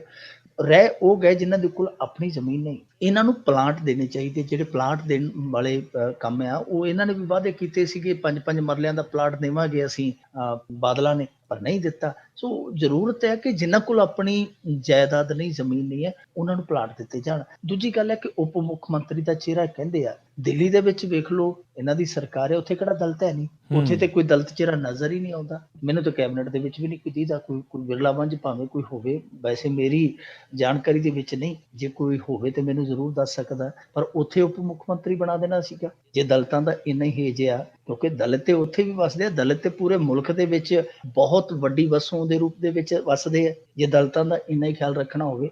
ਪਰ ਦੂਜੀ ਗੱਲ, ਠੀਕ ਹੈ ਰਾਜਨੀਤੀ ਕਰਨਾ ਜਾਂ ਰਾਜਨੀਤੀ ਕਰਨਗੇ, ਇਹ ਉਹਨਾਂ ਦਾ ਹੱਕ ਆ। ਪਰ ਸਵਾਲ ਇਹ ਪੈਦਾ ਹੁੰਦਾ ਹੈ ਕਿ ਕੋਈ ਵੀ ਪਾਰਟੀ ਇਹ ਪਹਿਲ ਕਿਉਂ ਨਹੀਂ ਕਰਦੀ ਕਿ ਅਸੀਂ ਦਲਿਤਾਂ ਦਾ ਜੀਵਨ ਪੱਧਰ ਉੱਚਾ ਚੁੱਕੀਏ। ਉਹਨਾਂ ਨੂੰ ਮੰਗਤੇ ਬਣਾ ਕੇ ਕਿਉਂ ਰੱਖਦੇ ਆ? ਅਸੀਂ ਆਟਾ ਦਾਲ ਦਿਆਂਗੇ, ਅਸੀਂ ਇਹਨਾਂ ਨੂੰ ਆਹ ਦਿਆਂਗੇ, ਉਹ ਦਿਆਂਗੇ।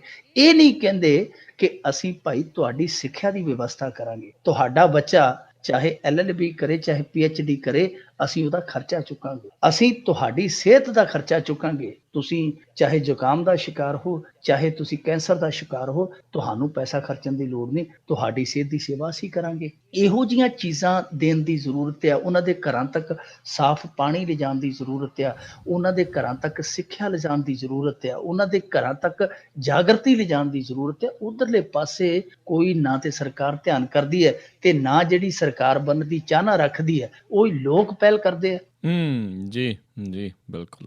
ਤੇ ਮਿੰਟੂ ਜੀ, ਅਗਲੀ ਆਪਾਂ ਗੱਲ ਕਰੀਏ ਵੀ ਬੀਬੀ ਨਵਜੋਤ ਸਿੱਧੂ ਨੇ ਆਪ ਦੇ ਉੱਤੇ ਹਮਲੇ ਸ਼ੁਰੂ ਕੀਤੇ। ਮੈਂ ਨਾ ਬਖਤੌਰ ਢਿੱਲੋਂ ਆ, ਸਾਡੇ ਨਵਾਂ ਜ਼ਮਾਨਾ ਦੇ ਪੁਰਾਣੇ ਪੱਤਰਕਾਰ ਆ, ਕਾਮਰੇਡ ਆ ਜੀ, ਉਹਨਾਂ ਦੀ ਇੱਕ ਗੱਲ ਅੱਜ ਸੁਣਦਾ ਪਿਆ ਸੀ, ਉਹ ਗੱਲ ਕਰਨ ਡਿਆ ਸੀ ਕਿਤੇ। ਉਹ ਕਹਿੰਦੇ ਕਿ ਇੱਕ ਮਾਂ ਪੁੱਤ ਆ ਨਾ ਜਿਹੜੇ, ਉਹ ਜਾਂਦੇ ਪਏ ਸੀ ਕਿਤੇ ਤੇ ਰਸਤੇ 'ਚ ਨਦੀ ਸੀ, ਨਦੀ ਪਾਰ ਕਰਨੀ ਸੀ। ਉਸ ਸਮੇਂ ਬੇੜੇ ਹੁੰਦੇ ਸੀ, ਬੇੜੀਆਂ ਹੁੰਦੀਆਂ ਸੀ ਜੀ, ਤੇ ਲੱਗੀ ਪਈ ਸੀ ਕਿਨਾਰੇ, ਦੂਜੇ ਕਿਨਾਰੇ ਤੇ ਜਾਣ ਨੂੰ। ਤੇ ਪੁੱਤ ਜਿਹੜਾ ਮਾਂ ਨੂੰ ਕਹਿੰਦਾ ਕਿ ਮਾਂ ਬੇੜੀ ਲੱਗੀ, ਆਪਾਂ ਚਲੀਏ, ਬਹਿ ਜਾਈਏ ਜੀ। ਉਹ ਕਹਿੰਦੀ ਨਹੀਂ ਪੁੱਤ, ਇਸ ਬੇੜੀ ਤੇ ਨਹੀਂ ਜਾਣਾ, ਦੂਜੀ ਤੇ ਚੱਲਾਂਗੇ। ਉਹ ਜਿੱਦ ਕਰਨ ਲੱਗ ਪਿਆ, ਨਹੀਂ, ਕਹਿੰਦਾ ਛੱਡ ਪਰੇ, ਜਦੋਂ ਨੂੰ ਦੂਜੀ ਬੇੜੀ ਆਏਗੀ, ਸਵਾਰੀਆਂ ਪੂਰੀਆਂ ਹੋਣਗੀਆਂ, ਉਦੋਂ ਤੱਕ ਤੇ ਆਪਾਂ ਪਾਰ ਚਲੇ ਜਾਣਾ। ਨਾ ਮੰਨਿਆ ਜਦੋਂ, ਤੇ ਮਾਂ ਨੂੰ ਫਿਰ ਮੰਨਣੀ ਪਈ। ਪੁੱਤ ਦੀ ਜਿੱਦ ਦਾ ਸਵਾਲ ਸੀ, ਉਹ ਬਹਿ ਗਈ। ਉਸ ਬੇੜੀ ਦੇ ਵਿੱਚ ਇੱਕ ਬੱਕਰੀ ਸੀ, ਇੱਕ ਬਾਂਦਰੀ ਸੀ, ਇੱਕ ਊਠ ਸੀ ਜੀ। ਬੱਕਰੀ ਦੀ ਪੂਛ ਜਿਹੜੀ ਉਹ ਕਾਕੇ ਨੇ ਮਰੋੜਤੀ, ਉਹਨੇ ਅੱਗੇ ਬਾਂਦਰੀ ਨੂੰ ਸਿਰ ਮਾਰ ਦਿੱਤਾ। ਬਾਂਦਰੀ ਸੀ ਜਿਹੜੀ ਊਠ ਦੇ ਪਿੱਠ ਤੇ ਜਾ ਬੈਠੀ। ਊਠ ਜਦੋਂ ਪਾਸਾ ਜਿਹਾ ਮਾਰਿਆ ਤੇ ਬੇੜੀ ਜਿਹੜੀ ਸੀ ਉਹ ਡੱਕੇ ਡੋਲੇ ਜੇ ਖਾ ਕੇ ਜਾ ਪਈ। ਜਦੋਂ ਬੇੜੀ ਡੁੱਬਣ ਲੱਗੀ ਤੇ ਉਹ ਪੁੱਤ ਨੇ ਪੁੱਛਿਆ ਮਾਂ ਨੂੰ, ਤੈਨੂੰ ਕਿਵੇਂ ਅਗਾਊਂ ਹੀ ਅੰਦਾਜ਼ਾ ਹੋ ਗਿਆ ਸੀ? ਉਹ ਕਹਿੰਦੀ ਕਿ ਮੈਂ ਬੇੜੀ 'ਚ ਬੈਠੀਆਂ ਸਵਾਰੀਆਂ ਤੋਂ ਅੰਦਾਜ਼ਾ ਲਾ ਲਿਆ ਸੀ, ਸਵਾਰੀਆਂ ਕਲਲੀਆਂ, ਇਹਨਾਂ ਨੇ ਪਾਰ ਨਹੀਂ ਜਾਣਦੇ। ਸੋ ਉਹੀ ਗੱਲ ਹੈ ਕਿ ਇਹ ਸਵਾਰੀਆਂ ਸਾਰੀਆਂ ਹੁਣ ਕਲਲੀਆਂ ਹੋ ਗਈਆਂ ਕਾਂਗਰਸ ਦੇ ਵਿੱਚ ਇਕੱਠੀਆਂ।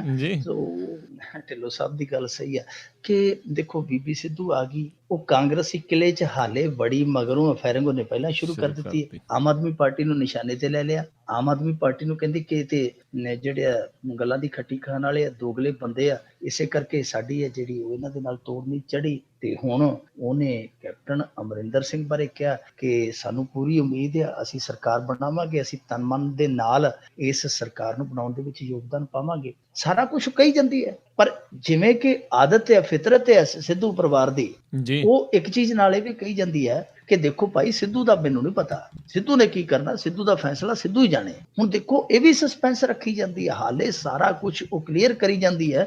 ਨਾਲ ਬੀਬੀ ਇਹ ਕਹੀ ਜਾਂਦੀ ਹੈ ਕਿ ਭਾਈ ਸਿੱਧੂ ਦੀਆਂ ਸਿੱਧੂ ਜਾਣੇ। ਤੁਸੀਂ ਕੀ ਯਕੀਨ ਕਰ ਲੋਗੇ? ਕਾਂਗਰਸ ਵਾਲੇ ਵੀ ਆਸੇ ਪਾਸੇ ਵਹਿੰਦੇ ਹੋਣੇ ਆ ਕਿ ਭਾਈ ਚੰਗਾ ਖਲਾਰਾ ਪਾਇਆ, ਪਾਰਟੀ ਦੇ ਵਿੱਚ ਆ ਕੇ ਵੀ ਹਾਲੇ ਕਹਿੰਦੇ ਕਿ ਸਿੱਧੂ ਦੀਆਂ ਸਿੱਧੂ ਜਾਣੇ। ਕੱਲ ਨੂੰ ਸਿੱਧੂ ਜਿਹੜਾ ਆ ਉਹ ਕੀ ਕਰ ਸਕਦਾ, ਇਹਦੇ ਬਾਰੇ ਹੁਣ ਜਾਂ ਤੇ ਬੀਬੀ ਨੂੰ ਨਹੀਂ ਪਤਾ, ਤੇ ਜਾਂ ਬੀਬੀ ਨੂੰ ਪਤਾ ਉਹ ਡਰਾਵਾ ਜਿਹਾ ਰੱਖਦੀ ਹੈ ਕਿ ਭਾਈ ਜਾਂ ਤੇ ਚੁੱਪ ਕਰਕੇ ਮੰਨੀ ਚੱਲੋ, ਜੇ ਨਹੀਂ ਤੇ ਫਿਰ ਸਿੱਧੂ ਹੈ ਜਿਹੜਾ ਸਿੱਧਾ ਚੱਲਣ ਦੀ ਬਜਾਏ ਫਰੜਾ ਚੱਲ ਪਏਗਾ ਜੀ। ਇਹ ਗੱਲਾਂ ਬੀਬੀ ਕਰਦੀ ਪਈ ਹੈ। ਉਹ ਬੀਬੀ ਹੈ ਜਿਹੜੀ ਕੈਪਟਨ ਨੂੰ ਕਹਿੰਦੀ ਸੀ ਕੈਪਟਨ ਦੋਗਲਾ, ਕੈਪਟਨ ਹੈ ਜਿਹੜਾ ਪਾਵਰ ਹੰਗਰੀ ਹੈ, ਕੈਪਟਨ ਹੈ ਜਿਹੜਾ ਮਜੀਠੀਆ ਦਾ ਹਿੱਸੇਦਾਰ ਹੈ, ਉਹ ਅੱਜ ਕਹਿੰਦੀ ਹੈ ਕਿ ਕੈਪਟਨ ਦੀ ਸਰਕਾਰ ਜਿਹੜੀ ਬਣਾਉਣ ਦੇ ਵਿੱਚ ਅਸੀਂ ਪੂਰਾ ਯੋਗਦਾਨ ਪਾਵਾਂਗੇ। ਕੈਪਟਨ ਵੀ ਉਹ ਪਲਕਾਂ ਵਿਛਾ ਕੇ ਸਵਾਗਤ ਕਰਨ ਡਿਆ, ਉਹੀ ਜਿਹੜਾ ਇਹਨਾਂ ਨੂੰ ਟਾਂਗਾ ਪਾਰਟੀ ਦੱਸਦਾ ਸੀ। ਦੂਜੇ ਪਾਸੇ ਬੀਬੀ ਸਿੱਧੂ ਤੇ ਹਮਲੇ ਜਿਹੜੇ ਕਰੀ ਜਾਂਦੀ, ਉਹਨੇ ਕਰੀ ਵੀ ਜਾਣਾ ਹੈ। ਵੈਸੇ ਮੈਂ ਸੋਚਦਾ ਜੇ ਸਰਕਾਰ ਬਣ ਗਈ ਤੇ ਬੀਬੀ ਸਿੱਧੂ ਹੈ ਜਿਹੜੀ, ਉਹਦਾ ਰੋਲ ਉਸ ਸਰਕਾਰ ਦੇ ਵਿੱਚ ਕਿਹੋ ਜਿਹਾ ਹੋਏਗਾ, ਉਹ ਦੇਖ ਕੇ ਥੋੜਾ ਜਿਹਾ ਮਨ ਕਲਪਦਾ ਹੈ, ਕਿਉਂਕਿ ਬੀਬੀ ਤੇ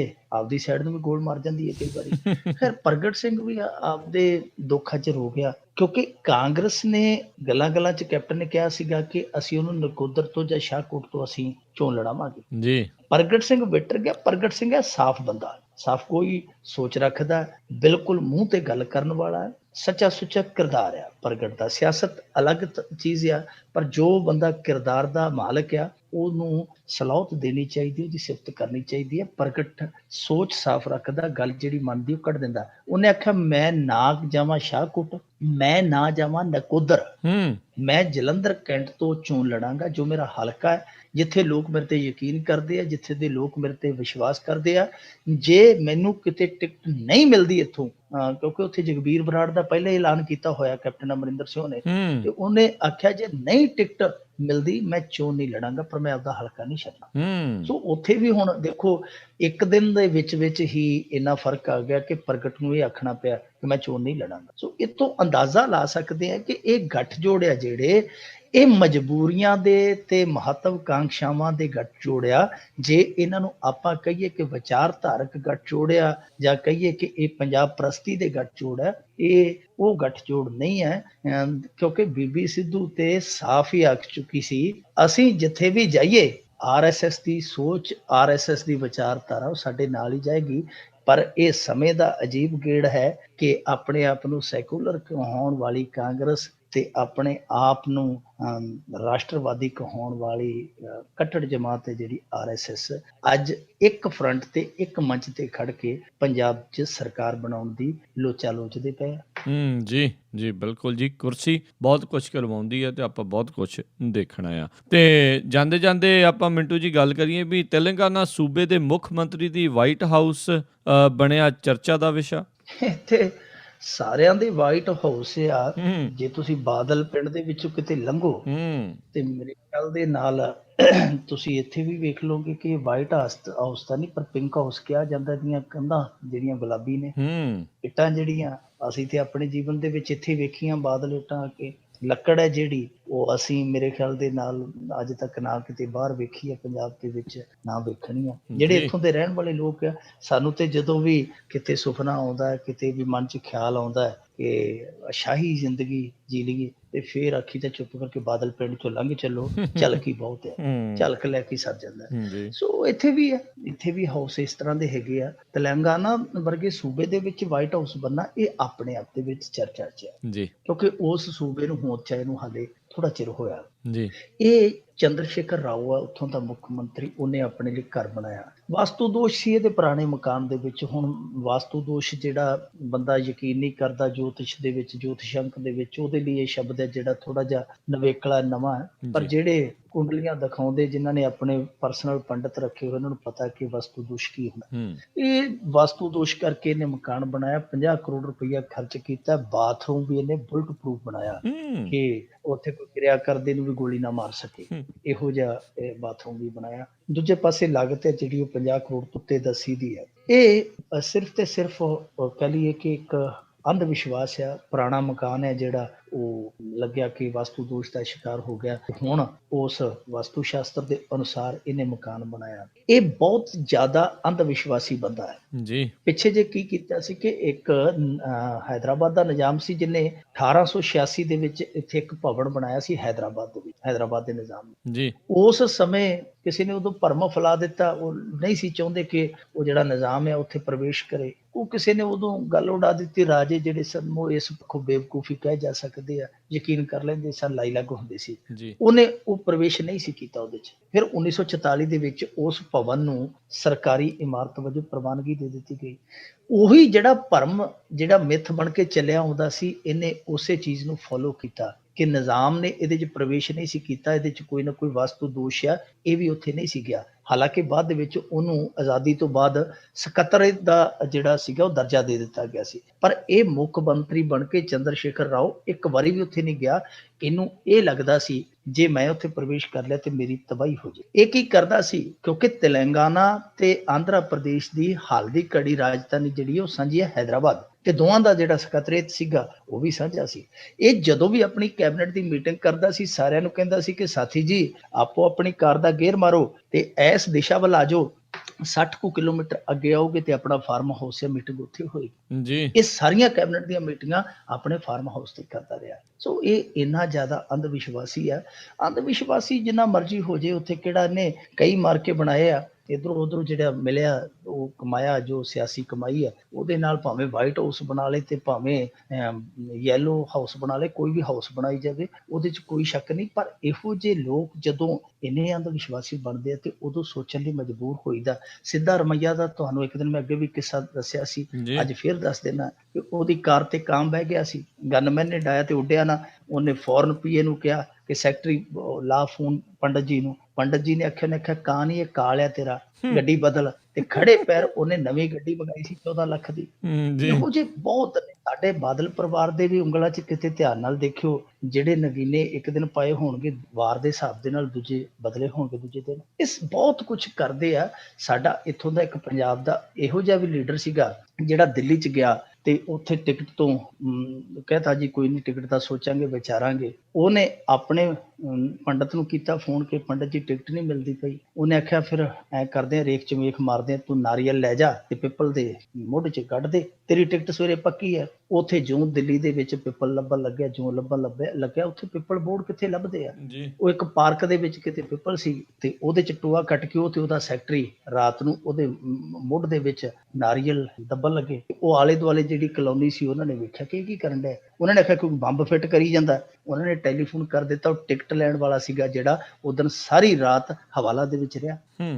ਜੀ ਬਿਲਕੁਲ ਇਦਾਂ ਦਾ ਬਹੁਤ ਕੁਛ ਜਿਹੜਾ ਜੀ ਚੱਲਦਾ ਆ। ਤੇ ਥੈਂਕ ਯੂ, ਧੰਨਵਾਦ ਕਰਦੇ ਹਾਂ ਮਿੰਟੂ ਜੀ ਤੁਹਾਡਾ, ਤੁਸੀਂ ਸਾਡੇ ਨਾਲ ਜੁੜੇ, ਇਹਨਾਂ ਖਬਰਾਂ ਬਾਰੇ ਸਾਨੂੰ ਵਿਸਥਾਰ ਦੇ ਵਿੱਚ ਜਾਣਕਾਰੀ ਦਿੱਤੀਆਂ। ਅਗਲੇ ਬੁਲੇਟਿਨ ਤੱਕ ਲਈ ਤੁਹਾਡਾ ਬਹੁਤ ਬਹੁਤ ਧੰਨਵਾਦ, ਮਿਹਰਬਾਨੀ, ਸਤਿ ਸ੍ਰੀ ਅਕਾਲ। ਸਤਿ ਸ੍ਰੀ ਤੇ ਸਰੋਤਿਓ, ਇੱਥੇ ਹੀ ਸਾਡਾ ਅੱਜ ਦਾ ਇਹ ਪ੍ਰੋਗਰਾਮ ਖਬਰ ਤੇ ਨਜ਼ਰ ਉਹ ਹੁਣ ਸਮਾਪਤ ਹੁੰਦਾ ਹੈ। ਹੁਣ ਮੈਨੂੰ ਰਾਜਕਨਵੀਰ ਸਿੰਘ ਨੂੰ ਵੀ ਇਜਾਜ਼ਤ ਦਿਓ। ਮੇਰੇ ਵੱਲੋਂ ਵੀ ਆਪ ਸਭ ਨੂੰ ਬਹੁਤ ਪਿਆਰ ਸਤਿਕਾਰ ਸਹਿਤ ਦੋਨੋਂ ਹੱਥ ਜੋੜ ਕੇ ਨਿੱਘੀ ਜਿਹੀ ਸਤਿ ਸ੍ਰੀ ਅਕਾਲ। ਜਿਉਂਦੇ ਵਾਸਤੇ ਰਹੋ, ਹੱਸਦੇ ਖੇਲਦੇ ਰਹੋ ਤੇ ਸੁਣਦੇ ਰਹੋ ਪੰਜਾਬੀ ਰੇਡੀਓ USA।